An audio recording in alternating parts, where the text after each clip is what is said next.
my friends, and welcome back to Gluten Free Goddess. Today I'm going to show you how to make my famous mac and cheese, which is definitely a crowd pleaser. You can make this with regular ingredients, but of course today the focus is going to be gluten-free. So we need to modify our pasta, our flour, and our breadcrumbs. So for pasta, it's pretty easy to find gluten-free pasta at most grocery stores, especially at Giant, Harris Teeter, Wegmans.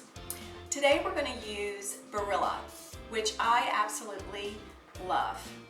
It's a great Italian brand, and when they came out with gluten-free, I knew it would be amazing. Next is the flour, and I do have a gluten-free flour video on my channel, but today I thought we would look at some of the brands that are available in the stores. We do have a Bob's Red Mill gluten-free all-purpose baking flour and a Trader Joe's all-purpose flour that is gluten-free. Today we're going to use the Trader Joe's flour. I really like this flour. It works well for savory and sweet dishes. The next one is going to be the breadcrumbs that we need to look at. Breadcrumbs are not as easy to find in the store.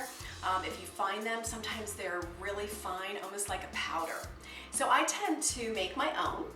I usually use the ends or what's left of a gluten-free loaf and put that in a mini food processor and then just blend them myself. And that works really well. So we've talked about our modifications. Let's jump in and start cooking. The first step is to prepare your 12-ounce box of gluten-free macaroni as directed. For the cheese sauce, I'm going to melt 6 tablespoons of butter on low heat. I'm then going to add 6 tablespoons of gluten-free flour. I'm going to mix that in and stir that constantly for about 4 minutes, waiting for it to come to a boil. And the boil will kind of look foamy, and we want that foamy boil to be at least a minute or two so that the sauce does not have a raw flour taste.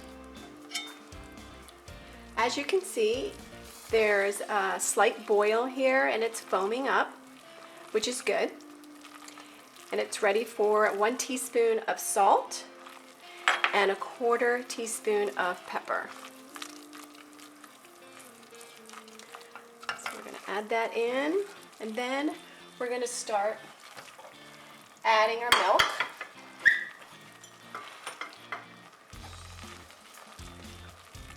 We have 3 3/4 cup of milk, and we're going to add that in 1/4 to 1/2 cup at a time. And switch to a whisk here. And this is hot milk. Once all the hot milk is added, then we're going to whisk it until it thickens up. And we're going to add 2 cups of cheddar cheese. We're going to stir that in till it's melted. And we have our cheese sauce, and it is ready for putting the mac and cheese together. Okay, so we are going to add the cheese sauce to the pasta that we cooked earlier.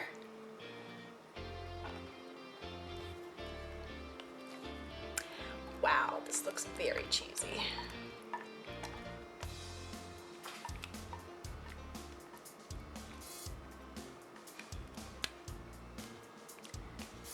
Look at all that cheese. And then we're going to mix this up thoroughly. Once this is mixed up, we do want to taste it and make sure that it has enough salt. So let's double check.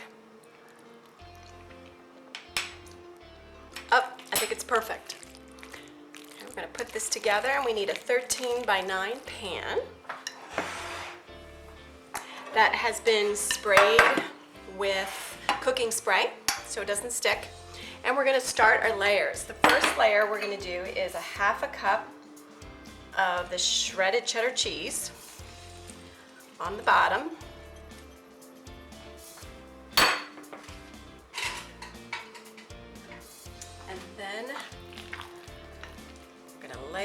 mac and cheese on there.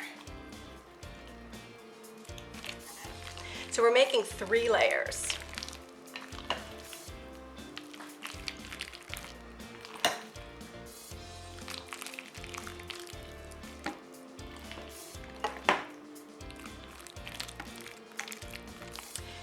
And in between each layer is going to be 1/2 cup of cheddar cheese, ending with cheese on top.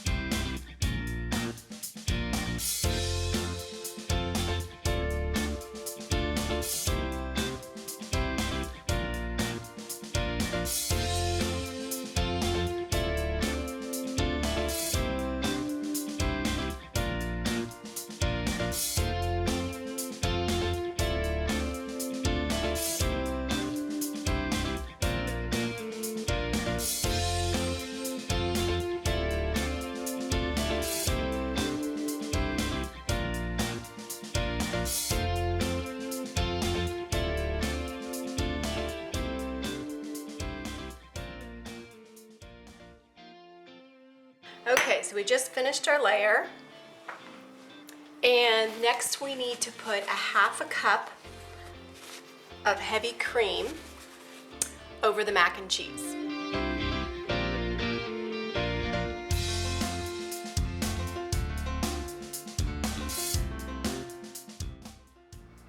For the topping, we use 2 tablespoons of melted butter and then 1/2 cup of the Gluten Free Breadcrumbs, and then we're going to mix that together. So now we're going to put our Gluten Free Breadcrumbs on top of the mac and cheese.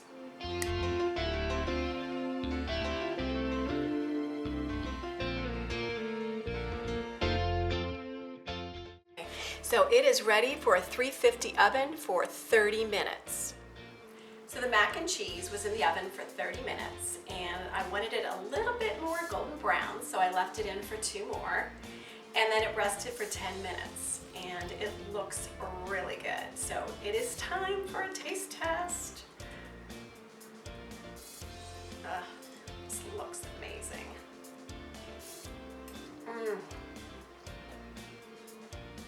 It is so creamy and cheesy. I just love it. I'm actually going to serve this with some ribs and cornbread tonight, so I'm pretty excited. So listen, if you like my video, give me a thumbs up, and if you're interested in more gluten-free recipes, then please subscribe to Gluten Free Goddess.